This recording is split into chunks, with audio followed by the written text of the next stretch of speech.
Hello everyone, welcome back my channel. आप सभी लोगों का स्वागत है मेरे चैनल पर। मैं आपके साथ अपनी स्टोरी ड्रैगन लव्स टू बनी का पार्ट 15 शेयर कर रही हूँ। पर उससे पहले प्लीज़ गाइस मेरे चैनल को लाइक, सब्सक्राइब और कमेंट करना बिल्कुल भी ना भूलें। तो चलिए हम अपनी स्टोरी स्टार्ट करते हैं। हमने देखा था कि जांग चैंग ने अपने बाबा से पूछा कि बाबा, ये विंग इतना ज़्यादा हैप्पी क्यों है, इतना खुश क्यों है। तो फेंग मियान बोलते हैं कि मैं ना गुसू जाने वाला हूँ, इसीलिए विंग लैंजैन को, वांगजी को कोई गिफ्ट भेजना चाहता है, तो मैंने उसके लिए हाँ कर दी है, इसलिए विंग इतना ज़्यादा खुश है। तो जांग चैंग ने अपनी आइज़ रोल की और अपने हेड को शेक करते हुए वहाँ से चला गया कि ये विंग, ये इसका कुछ नहीं हो सकता। ना बोलते हुए अपने मन में वहाँ से वो विंग विंग चिल्लाता हुआ चला गया। अब हमें सीन शिफ्ट होकर के दिखाते हैं गुसू का, कि गुसू में अभी इस समय ना क्लासेस चल रही थी। दोपहर का वक्त था, तो वहाँ पर क्लासेस चल रही थी। जो उनके डिसाइपल थे वो वहाँ बैठ कर के एक क्लासरूम में क्लास ले रहे थे और उनको क्लास दे रहे थे वहाँ के जो क्लान लीडर हैं, मास्टर लैंचिरैन, वो क्लास दे रहे थे। तभी हमें दिखाते हैं कि गुसू का जो बाहर मेन डोर था, वहाँ पर ना कुछ लोग एंट्री करते हैं। उसमें से एक मेन जो सबसे आगे चल रहा था, और उसके पीछे ना उसके काफ़ी सारे कल्टीवेटर चल रहे थे, उनके गार्ड चल रहे थे। तभी वो अंदर एंट्री करने की कोशिश करते हैं गुसू में। तो जो गुसू के जो गार्ड बाहर लगे हुए थे, वो गार्ड कर रहे थे, तो उन्होंने मना किया कि आप लोग कौन हैं और कहाँ से आए हैं। इस तरह बिना बिना इनविटेशन के आप गुसू में प्रवेश नहीं कर सकते।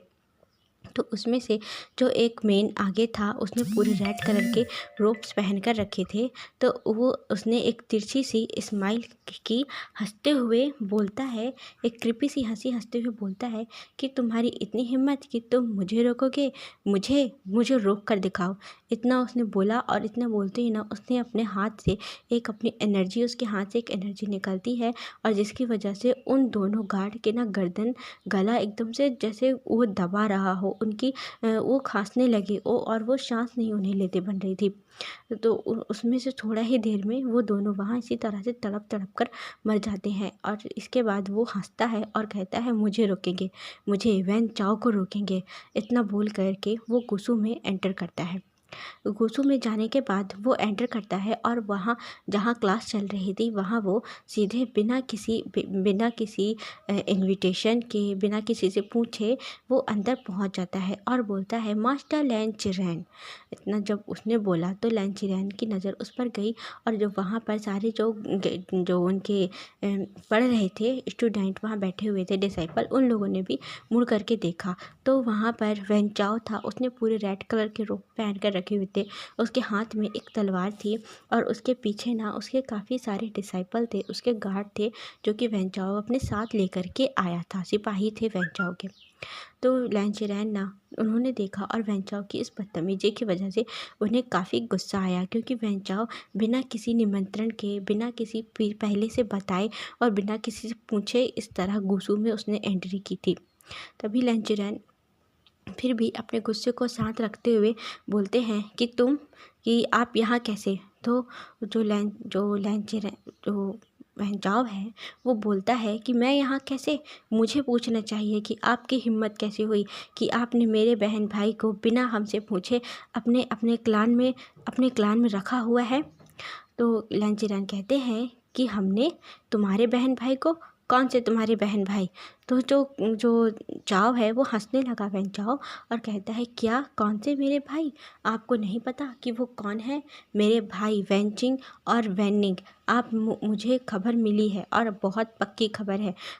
हम लोगों ने, हमारे जो गुप्तचर हैं, हमारे स्पाई ने पता किया है कि वो दोनों भाग करके यहीं आए हुए हैं, और आपने हमसे बिना पूछे हमारे भाई बहन को यहाँ पर कैसे रखा, और वो भी एक ओमेगा है, वो जो मेरी बहन है वो एक ओमेगा है। आपने ऐसे कैसे यहाँ पर रख लिया, हमसे बिना बताए, हमसे बिना पूछे।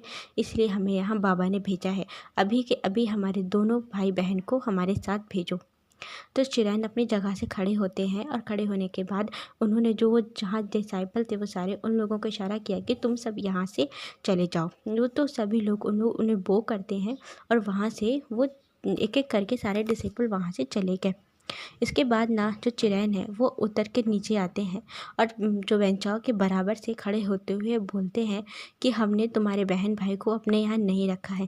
वो लोग हमारे यहाँ खुद ही आश्रय लेने आए हुए थे, वो हमारी शरण में आए थे और जो भी हमारी शरण में आया है हम उसे बाहर नहीं भेज सकते। और उनकी कंडीशन बहुत ज़्यादा ख़राब थी। उन्होंने खुद कहा था कि वो हमारे यहाँ रहना चाहते हैं, इसलिए हमने उन्हें रखा है। तो वेंचाओ कहता है फिर भी आपको हमें बताना चाहिए था कि हमारे भाई बहन आपके यहाँ आए हैं और आप हमसे बिना पूछे इस तरह आपने उन्हें रख लिया। ये ठीक नहीं किया आपने, इसका बहुत बड़ा भुगतान आपको भरना पड़ेगा। तो जो चिरैन है वो बोलता है कि तुम मुझे धमकी दे रहे हो, तुम्हें क्या लगता है कि तुम्हारी ऐसी खोखली धमकियों से हम डर जाएंगे। चिरैन की आवाज़ में थोड़ा गुस्सा था अब। तभी वहाँ पर जो वांगजी और सिचैन ये दोनों भी आ जाते हैं, क्योंकि वांगजी और सिचैन को भी सूचना मिल गई थी कि वेंचाओ यहाँ पर आया हुआ है। तो वो दोनों भी आते हैं और वांगजी और सिचैन बोलते हैं कि अंकल क्या हुआ। तो जो चिरैन है वो बोलते हैं कि वेंचाओ यहाँ आया हुआ है, इसे देखो। और इसका कहना है कि हमने इसके बहन भाई को अपने यहाँ रखा हुआ है।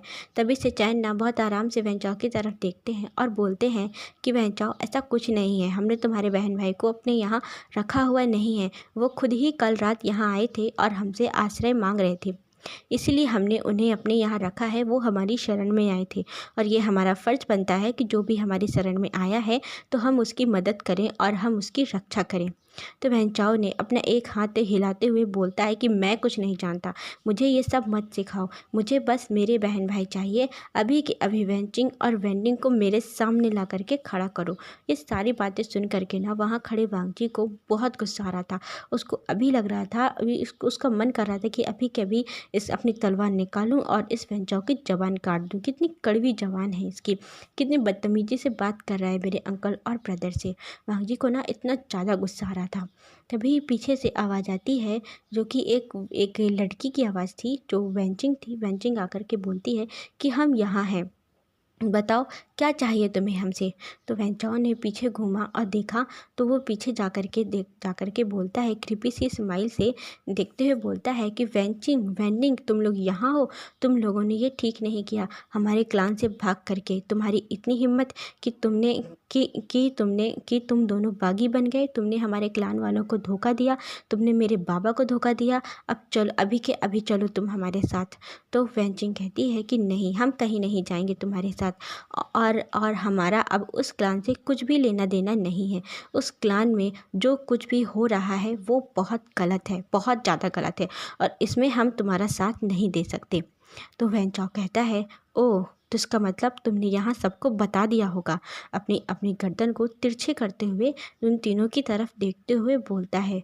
लैंसिचैन, वांगजी और चिरैन को देखते हुए वेंचाओ इस तरह बोलता है। तो वेंचिंग कहती है कि हाँ, मैंने सब बता दिया है, जो कुछ मैंने अपनी आंखों से देखा था और मैं नहीं डरती। यदि तुम अपनी भलाई चाहते हो कि तुम अभी के अभी यहाँ से चले जाओ। तभी वेंचाओ ने इशारा किया तो वहाँ के जो वेंचाओ के साथ जितने भी उसके गार्ड आए हुए थे, उसके सोल्जर्स आए थे, तो उन सारे सोल्जर्स ने वेंचिंग और वेंडिंग को घेर लिया और उनकी तरफ अपनी तलवार की नोक कर दी। तभी वेंचिंग ना हंसती है और बोलती है कि बस हो गया, इतनी ही ताकत है तुम्हारे पास। तुम अपने इन सिपाहियों की मदद से हमें लेकर के जाओगे। तुम्हें लगता है कि तुम हम दोनों को लेकर जा सकते हो, वो भी यहाँ से, गूसू से। तो वेंचाओ कहता है कि तुम गूसू में खड़े होकर के इतना अकड़ो मत, तुम्हें इतना घमंड करने की ज़रूरत नहीं है। ये गूसू वाले मेरा कुछ नहीं बिगाड़ सकते और मैं तुम्हें यहाँ से आराम से लेकर के जा सकता हूँ। यदि तुम अपनी भलाई चाहती हो तो अच्छी तरह से मेरे साथ चलो, वरना मैं तुम्हें खींच करके यहाँ से लेकर के जाऊँगा, तुम दोनों बहन भाइयों को। तो जो वेंडिंग है वो उसको बहुत गुस्सा आ रहा था, तो उसने आगे बढ़ा और उसने अचानक से वेंचाओ के गाल पे खींच करके थप्पड़ लगाया और बोलता है कि वेंचाओ, तुम्हारी इतनी हिम्मत कि तुम मेरी सीजे से इस तरह बात करोगे। मैं ये बर्दाश्त नहीं करूँगा कि मेरी बहन से कोई बदतमीजी से बात करे। और तुम हमारे अब कोई नहीं लगते, तुम होगे उस क्लान के प्रिंस, लेकिन मैं तुमसे नहीं डरता। मेरे लिए मेरी बहन सब कुछ है और तुम मेरी बहन के साथ बदतमीजी कर रहे हो, तुम उसे खींच करके लेकर के जाने की बात कर रहे हो। मेरे होते हुए मेरी बहन की तरफ कोई आंख उठा के भी नहीं देख सकता।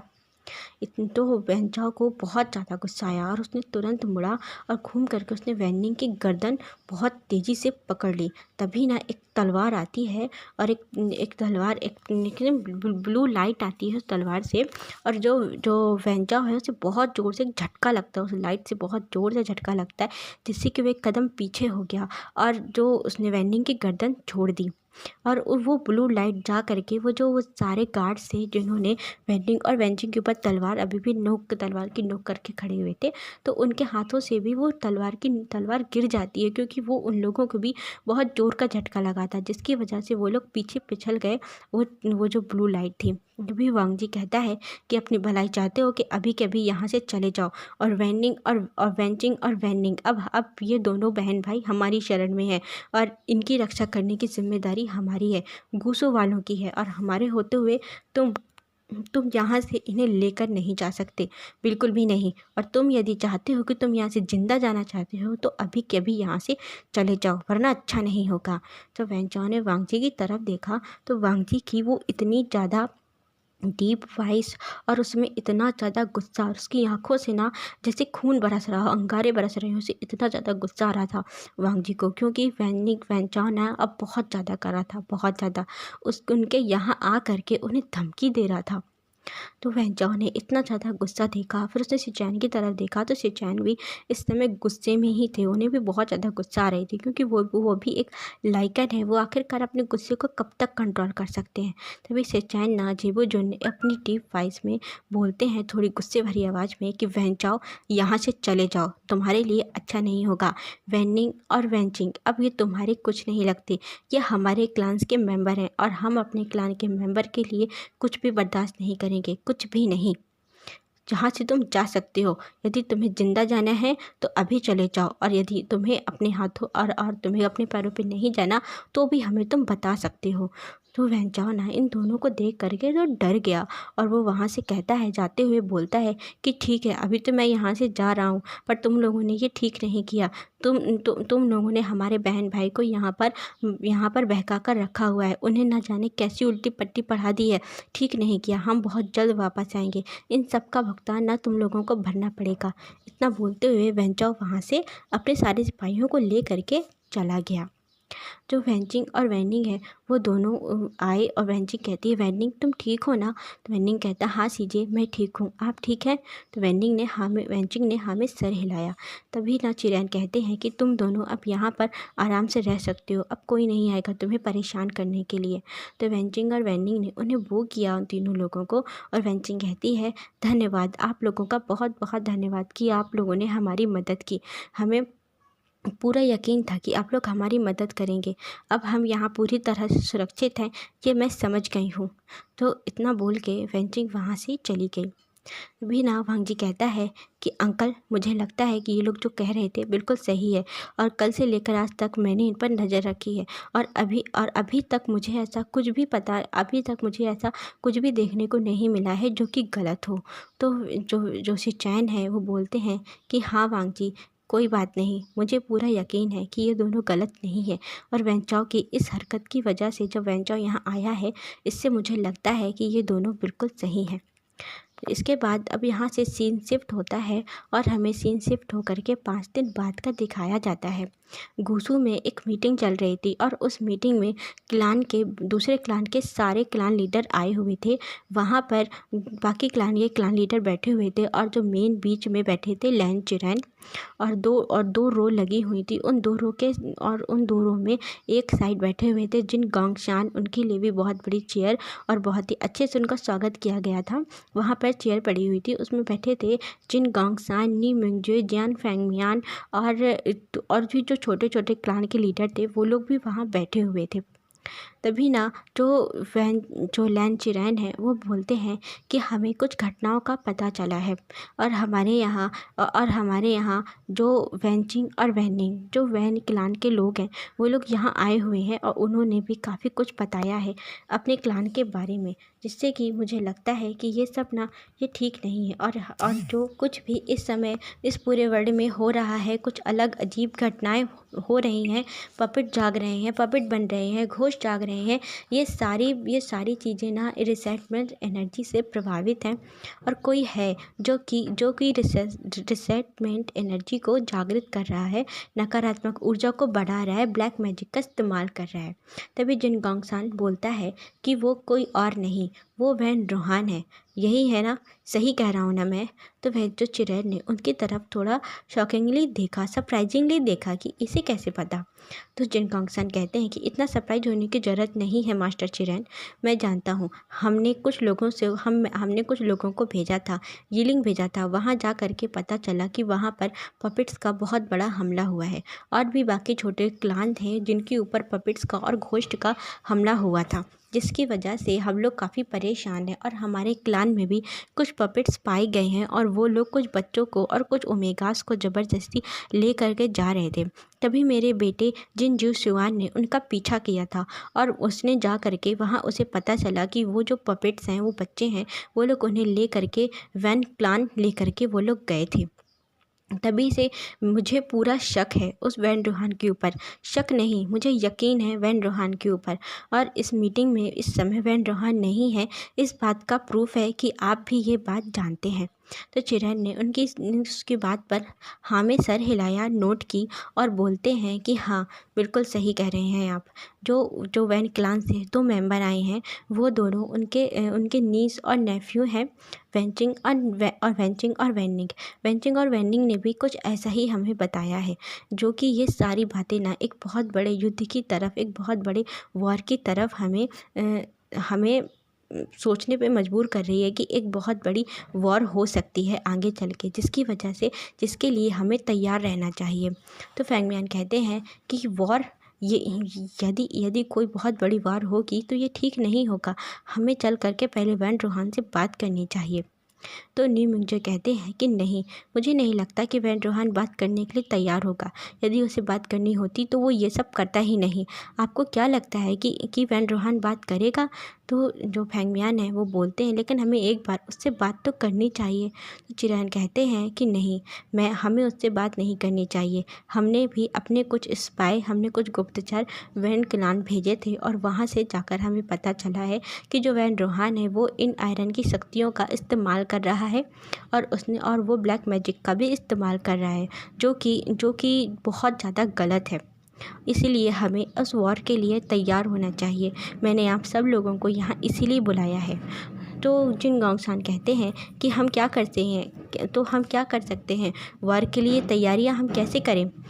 तो वो जो वांग जी की तरफ चिरैन ने देखा कि आकर के वो कुछ बोले, क्योंकि वांग जी ना लैन क्लैन का सेनापति है, लैन क्लैन की सेना का सेनापति है, और वो ना युद्ध रणनीति बहुत अच्छी कर लेता है, युद्ध की नीति उसे बहुत अच्छी आती है। इसलिए जो चिरैन है उन्होंने वांग जी की तरफ देखा। तब वांग जी सामने आया और कहता है कि हमें वैन रोहान से बिना बताए हम सब लोगों को इस युद्ध की तैयारी करनी चाहिए, और हमें फिर से प्रिपरेशन करनी चाहिए। और आप सभी लोग अपने अपने क्लान के जितने भी कल्टीवेटर हैं, जितने भी अल्फा हैं, उन सभी लोगों को हमारे गुसू में भेजिए, और मैं उन सब लोगों की तैयारियां कराऊंगा, क्योंकि मैं इस कल्टीवेशन वर्ल्ड की सेना का सेनापति हूँ। आप सब लोगों ने मुझे सेनापति चुना था, तो मेरा फ़र्ज़ बनता है कि मैं अपनी सेना को तैयार करूँ। और तो इसके बाद ये सुन करके वहाँ पे सभी लोग ना थोड़ा एक दूसरे को देखने लगे। नी विंगजे कहते हैं कि हाँ, मैं आपकी बात से पूरी तरह से सहमत हूँ लैन वांग जी। आप जैसा कह रहे हैं हम वैसा ही करेंगे। हमें उस वॉर के लिए तैयार होना चाहिए। तभी बाकी छोटे क्लान के लीडर भी वो सब भी बोलने लगे कि हाँ, हमें तैयार होना चाहिए। हम भी अपने सारे कल्टीवेटर को यहाँ गुसू ज़रूर भेजेंगे। फैंगमियान का सर थोड़ा नीचे झुका हुआ था, और फिर वो सोचते हुए बोलते हैं कि मेरे पास कोई भी अल्फ़ा नहीं है, लेकिन हाँ, जो हमारे कल्टीवेटर हैं वो मैं उन्हें ज़रूर यहाँ भेज दूँगा। तो वांग जी है वो कहता है कि मैं आप सब लोगों से एक और बात कहना चाहता हूँ।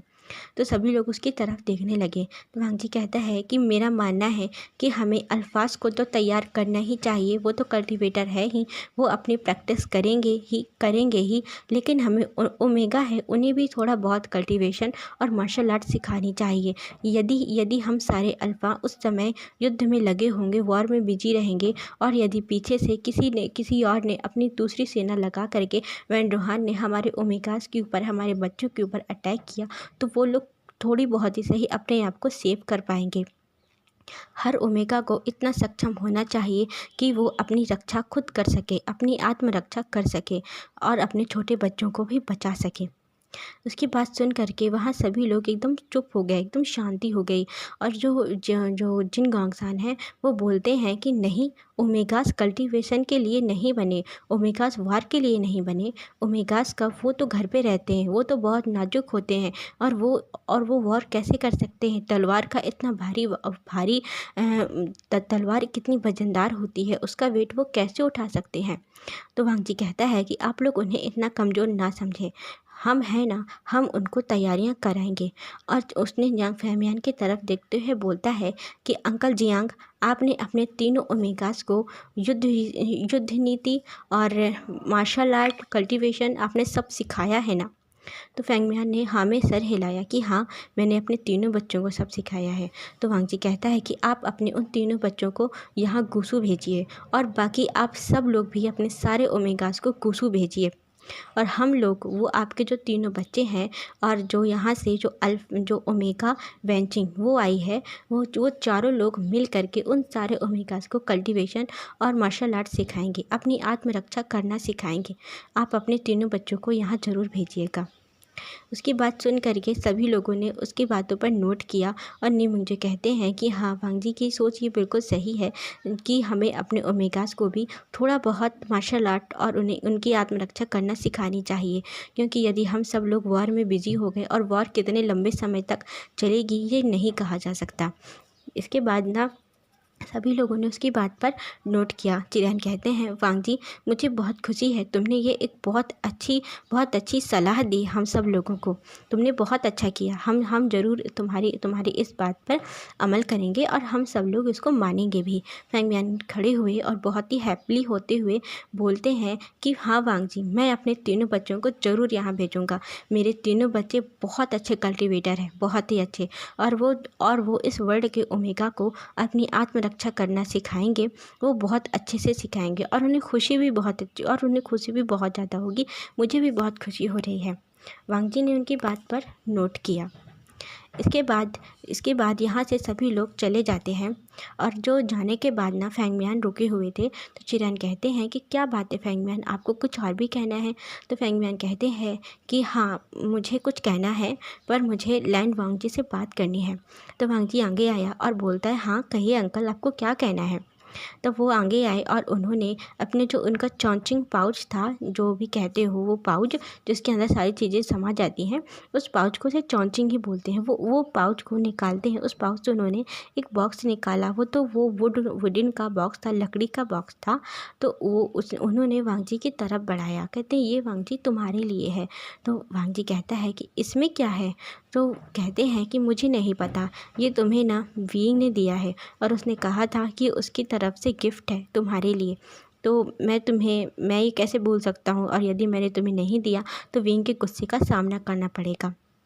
तब वांग जी ने उनकी गिफ्ट को ले लिया और बोलते हैं कि ठीक है, वीइंग से धन्यवाद कहिएगा।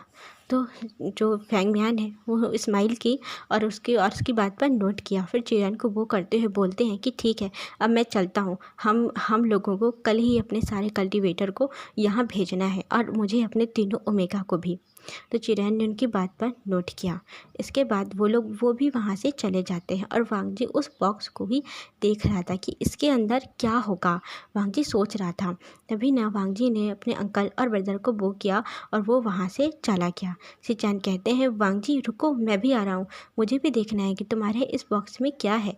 वांग जी ने उनकी तरफ देखा और कुछ नहीं बोला। वो अपने जिंगसी की तरफ जाने लगा। सिचान ना वांग जी के पीछे आ रहे थे और बोलते हैं कि वांग जी, मुझे भी तो बताओ कि इसमें क्या है। वांग जी कहता है, गगा इस तरह आपको किसी का गिफ्ट नहीं देखना चाहिए, और मैं भी जानना चाहता हूँ कि इसमें क्या है। तो शिनचैन ने उसके हाथ से वो गिफ्ट ले लिया और बोलते हैं, देखो मैं इसे ओपन करके देखता हूँ। तो वांग जी ने तुरंत उनके हाथ से छीना और बोलता है, गगा ये क्या है, ये अच्छे मैनर्स नहीं है, आपको मेरा गिफ्ट नहीं खोलना चाहिए। तो शिनचैन कहते हैं कि वांग जी नाराज़ क्यों होते हो, आज तक मुझे कभी किसी ने गिफ्ट नहीं दिया और तुम्हें गिफ्ट मिला है, वो भी इतनी दूर से तुम्हारे लिए गिफ्ट आया है। तो मैं एक्साइटेड हूँ कि आखिरकार जो ये ओमेगा होते हैं वो गिफ्ट में क्या देते हैं। मैं बस यही देखना चाहता हूँ, मुझे भी दिखा दो ना। तो वांग जी ने कुछ नहीं बोला और वो आगे बढ़ गया। तभी शिनचैन और वांग जी दोनों लोग साथ में जिंगसी आते हैं। फिर वांग जी ने शिनचैन की तरफ देखा तो बोलता है, गगा आप नहीं जाएंगे ना। तो शिनचैन कहते हैं बड़ी प्यारी स्माइल से कि नहीं वांग जी, मैं नहीं जाऊँगा, मैं देखना चाहता हूँ कि ओमेगा गिफ्ट में क्या देते हैं, प्लीज़ मुझे दिखा दो ना, मैं देख करके चला जाऊँगा, मैं किसी से कुछ नहीं कहूँगा। तभी वांग जी कुछ नहीं बोला और वो आया अपनी टेबल के पास बैठा, अपनी टी टेबल के पास बैठा। वहीं उन्हीं के बगल में शिनचैन भी आकर के बैठ गया। तभी वांग जी ने उस बॉक्स को ओपन किया और तो शिनचैन ना बहुत ज़्यादा एक्साइटली और बहुत ही ज़्यादा ध्यान से उसके गिफ्ट को देख रहे थे। और वांग जी ने उस बॉक्स को ओपन किया, उसमें से सबसे पहले उसके ऊपर रखा हुआ था एक लेटर। तो वांग जी ने उस लेटर को उठाया और उसे एक साइड रख लिया। तो शिनचैन कहते हैं कि वांग जी, उसे मैं वैसे भी नहीं पढ़ता, मैं किसी के लेटर्स नहीं पढ़ता, बस मुझे गिफ्ट देखना है। तब उसमें से उस लेटर के नीचे ना कुछ मिठाइयाँ रखी हुई थीं और वो मिठाइयाँ बहुत ही ज़्यादा स्वादिष्ट और टेस्टी लग रही थी और बिल्कुल फ्रेश थी वो मिठाइयाँ। वांग जी ने वो स्वीट निकाला और बोलता है, ये मीठा दिया है मुझे विंग ने। तो शिनचैन कहते हैं कि वाह, तुम्हें मीठा दिया है, इससे बेहतर और क्या है, तुम्हें मीठा बहुत पसंद है ना, इसीलिए मास्टर वी ने तुम्हें मीठा भेजा होगा। तो वांग जी कहता है कि हाँ, हो सकता है, इसे आप भी खा सकते हैं।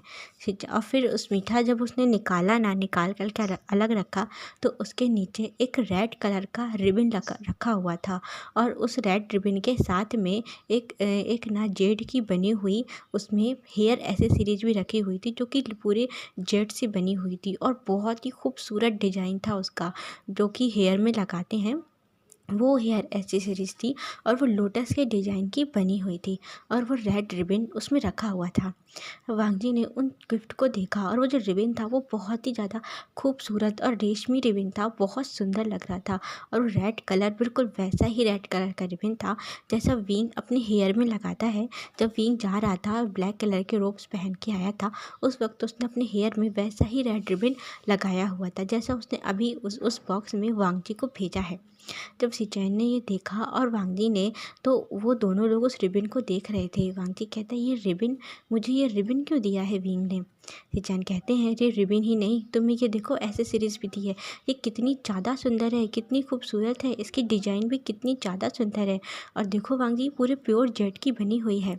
वांग जी ने भी देखा, वो पूरा वाइट कलर की थी और वो लोटस के डिज़ाइन की बनी हुई थी, बहुत ही सुंदर और खूबसूरत लग रही थी। तो शिनचैन वांग जी ने एक बहुत ही हल्की सी स्माइल की उस हेयर एसेसरीज को देख करके और उस रिबन को देख करके, और शिनचैन ने उस स्वीट को उठाया और बोलता है कि ये लो, इसे हम लोग खाते हैं। उसने तुरंत वो जो स्वीट है उसे ओपन किया। मीठा उसमें कई तरह के मीठा थे, जो थोड़ा थोड़ा पीसेस में ही थे, बस बहुत कई तरह के डिजाइन के थे, अलग अलग तरह के मीठा थे। तो वांग जी और शिनचैन दोनों लोग उस मीठा को खाते हैं और जब उन्होंने खाया ना, तो वो इतना ज़्यादा स्वादिष्ट और इतना टेस्टी स्वीट था कि वो दोनों लोग बस खाते ही रह गए उसके स्वीट को। तो शिनचैन कहते हैं कि वांग जी, तुम्हें इसका आंसर देना चाहिए, जब मास्टर वी आए मैं तो इनकी तारीफ़ करूँगा ही, इनके मीठे की। तुम भी मेरी तरफ से उन्हें एक धन्यवाद ज़रूर कहना, मुझे बहुत अच्छा लगा ये मीठा, बहुत ही अच्छा। अच्छा गाइस, आज के लिए बस इतना ही। अब हम नेक्स्ट पार्ट फिर देखेंगे। बाय।